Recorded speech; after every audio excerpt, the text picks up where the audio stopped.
देखिए, आज हम लोग टेंस के तीसरे भाग अर्थात फ्यूचर टेंस के बारे में पढ़ेंगे। फ्यूचर टेंस या भविष्यत काल किसे कहते हैं? तो जिन हिंदी वाक्यों के अंत में गा, गी, गे आदि शब्दों का प्रयोग होता है, उन वाक्यों को हम भविष्यत काल या फ्यूचर टेंस कहते हैं। या जो समय आने वाला है, उस समय को हम या उस टेंस को हम भविष्यत काल कहते हैं। अब बात करते हैं हम फ्यूचर टेंस के रूल की। देखिए, इसमें हेल्पिंग वर्ब के रूप में शैल बी और विल बी का प्रयोग करता है। रूल देख लेते हैं हम। सब्जेक्ट प्लस शैल बी या will be plus verb plus other word. जैसे जैसे मैं कल मुंबई जाऊंगा, I shall be go to Mumbai tomorrow. बात करते हैं हम यूज ऑफ शैल बी या विल बी, अर्थात शैल बी का प्रयोग कहाँ पे करते हैं और विल बी का प्रयोग हम कहाँ पे करते हैं। तो देखिए, शैल बी का प्रयोग केवल आई और वी के साथ किया जाता है, जबकि विल बी का प्रयोग you, they, he, C, it या किसी के नाम के साथ किया जाता है। अब इससे संबंधित हम कुछ एग्जाम्पल देख लेंगे। जैसे मैं खुश रहूँगा, आई शैल बी हैप्पी। जैसे हमने एग्जाम्पल में पहले ही कहा था कि आई के साथ हम शैल बी का प्रयोग करेंगे, अर्थात यहाँ पे हमने शैल बी का प्रयोग किया है। हम लोग उपस्थित रहेंगे, वी शैल बी प्रेजेंट। देखिए, वी के साथ भी हमने शैल बी का प्रयोग किया था, अर्थात जब उसका इंग्लिश ट्रांसलेशन बनाएंगे तो वहाँ पे हम विल शैल बी का प्रयोग करेंगे। तुम लोग एक डॉक्टर बनोगे, you will be a doctor. वे लोग एक किसान बनेंगे, they will be a farmers. Radha एक अध्यापिका बनेगी, Radha will be a teacher.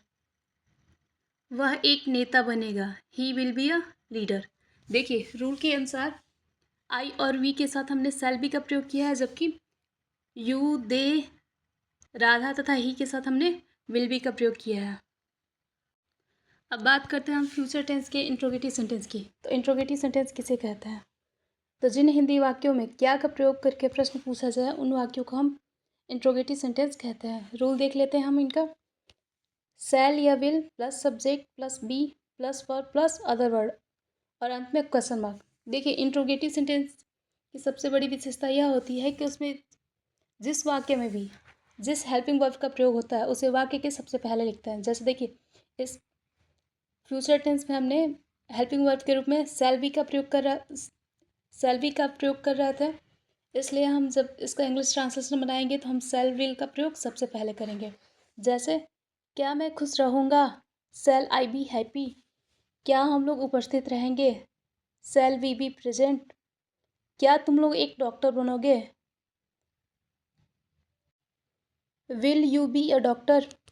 क्या वे लोग एक किसान बनेंगे, will they be a farmers. क्या राधा एक अध्यापिका बनेगी, will Radha be a teacher. क्या वह एक नेता बनेगा, will he be a leader. अब बात करते हैं हम फ्यूचर टेंस के निगेटिव सेंटेंस की। तो निगेटिव सेंटेंस हम किसे कहते हैं? तो जिन हिंदी वाक्यों में नहीं शब्द का प्रयोग किया जाता है, उन्हें हम निगेटिव सेंटेंस या नकारात्मक वाक्य कहते हैं। देखिए, नॉट का प्रयोग जब हम इंग्लिश ट्रांसलेशन बनाएंगे तो शैल बी तथा विल बी के बीच में, अर्थात शैल के बाद नॉट का और तब हम बी का प्रयोग करेंगे। वैसे ही विल के बाद नॉट का और तब हम बी का प्रयोग करेंगे। रूल देख लेते हैं हम इनका। सब्जेक्ट प्लस शैल या will plus not plus be और plus verb plus other word. Example देख लेंगे हम। मैं खुश नहीं रहूँगा, I shall not be happy. हम लोग उपस्थित नहीं रहेंगे, we shall not be present. तुम लोग एक डॉक्टर नहीं बनोगे, you will not be a doctor. वे लोग एक किसान नहीं बनेंगे, they will not be a farmers.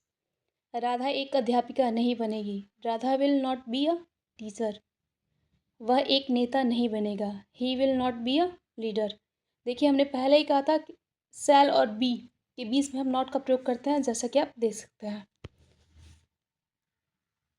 अब बात करते हैं हम इंट्रोगेटिव निगेटिव सेंटेंस की, अर्थात प्रश्नवाचक नकारात्मक वाक्य किसे कहते हैं।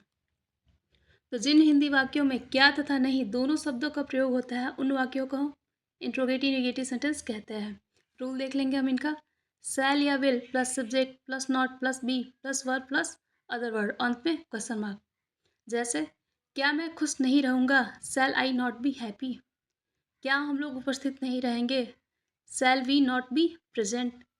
क्या तुम लोग एक डॉक्टर नहीं बनोगे, will you not be a doctor. क्या वे लोग एक किसान नहीं बनेंगे? Will they not be a farmer? क्या राधा एक अध्यापिका नहीं बनेगी? Will Radha not be a teacher? क्या वह एक नेता नहीं बनेगा? Will he not be a leader? देखिए, जैसे कि हमने पहले ही कहा कि इंट्रोगेटिव जिसमें क्या और नहीं दोनों शब्दों का प्रयोग होता है, अर्थात जितने भी उदाहरण हैं आपके देख लीजिए जिसमें क्या और नहीं दोनों शब्दों का प्रयोग किया गया है। अब बात करते हैं हम फ्यूचर टेंस के क्वेश्चन और इंट्रोगेटिव सेंटेंस की। तो क्वेश्चन और इंट्रोगेटिव सेंटेंस किसे कहते हैं? तो जिन हिंदी वाक्यों में प्रश्नवाचक शब्दों का प्रयोग करके प्रश्न पूछा जाए उन वाक्यों को हम क्वेश्चन वर्ड इंट्रोगेटिव सेंटेंस कहते हैं। रूल देखेंगे हम इनका। क्वेश्चन वर्ड प्लस शैल या will plus subject plus be plus verb plus other word. Example देख लेते हैं हम। मैं खुश, देखिए एग्जाम्पल देख लेंगे हम। मैं क्यों मैं खुश क्यों रहूँगा? देखिए इस वाक्य में क्यों शब्द का प्रयोग करके प्रश्न पूछा जा रहा है, अर्थात इसे हम क्वेश्चन और इंट्रोगेटिव सेंटेंस कहेंगे। देख लेंगे हम इनका इंग्लिश ट्रांसलेशन।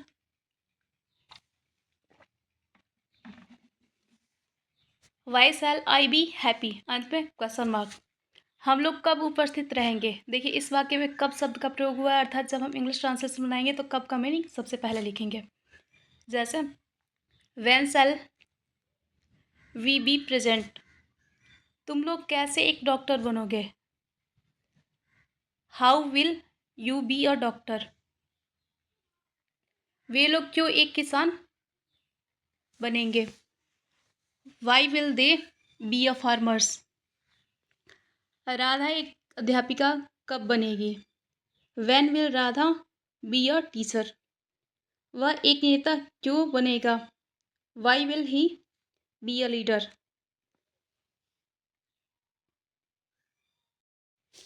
देखिए बात करते हैं हम क्वेश्चन और इंट्रोगेटिव निगेटिव सेंटेंस की। तो क्वेश्चन और इंट्रोगेटिव निगेटिव सेंटेंस किसे कहता है? तो जिन हिंदी वाक्यों में प्रश्नवाचक शब्द जैसे क्या, क्यों, कहाँ, कब, कैसे तथा नहीं दोनों शब्दों का प्रयोग होता है उन्हें हम क्वेश्चन और इंट्रोगेटिव निगेटिव सेंटेंस कहते हैं। या जिन हिंदी वाक्यों में प्रश्नवाचक शब्द तथा नहीं दोनों शब्दों का प्रयोग होता है उन वाक्यों को हम क्वेश्चन और इंट्रोगेटिव निगेटिव सेंटेंस कहते हैं। एग्जाम्पल देख लेंगे हम इनका। क्वेश्चन वर्ड प्लस शैल या will plus subject plus not plus be plus verb plus other word, अंत में question mark.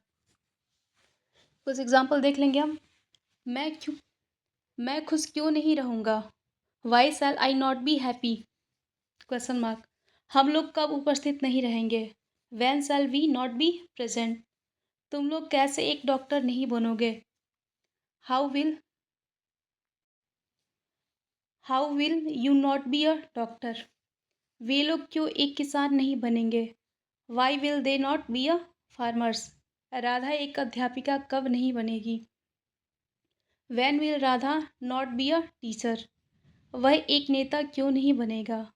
Y will he not be a leader? और अंत में क्वेश्चन मार्क। देखिए इंट्रोगेटिव सेंटेंस हो या क्वेश्चन वर्ड हो या क्वेश्चन और इंट्रोगेटिव सेंटेंस हो, जिसमें भी क्या, क्यों, कहाँ आदि शब्दों का प्रयोग हो उस वाक्य के अंत में हम क्वेश्चन मार्क अवश्य लगाएंगे। यदि हम ऐसा नहीं करते हैं तो हमारा जो सेंटेंस है वह गलत है। अब देखिए फ्यूचर टेंस से संबंधित कुछ एग्जाम्पल देख लेते हैं हम। जैसे मैं खुश रहूँगा, आई शैल बी हैप्पी। देखिए यह एक साधारण वाक्य है, इसे हम अफर्मेटिव सेंटेंस कहेंगे।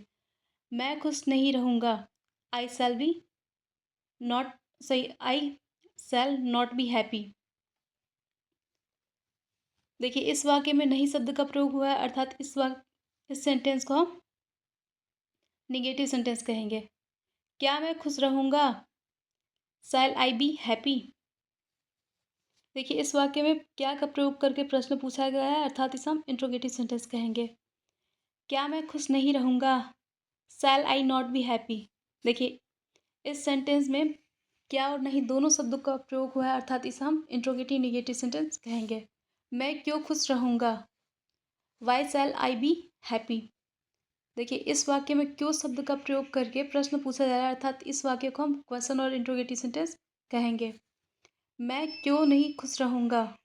Y shall I not be happy? देखिए इस वाक्य में क्वेश्चन वर्ड अर्थात प्रश्नवाचक शब्द तथा नहीं दोनों शब्दों का प्रयोग करके प्रश्न पूछा गया है, अर्थात इस वाक्य को हम question word interrogative negative sentence कहेंगे।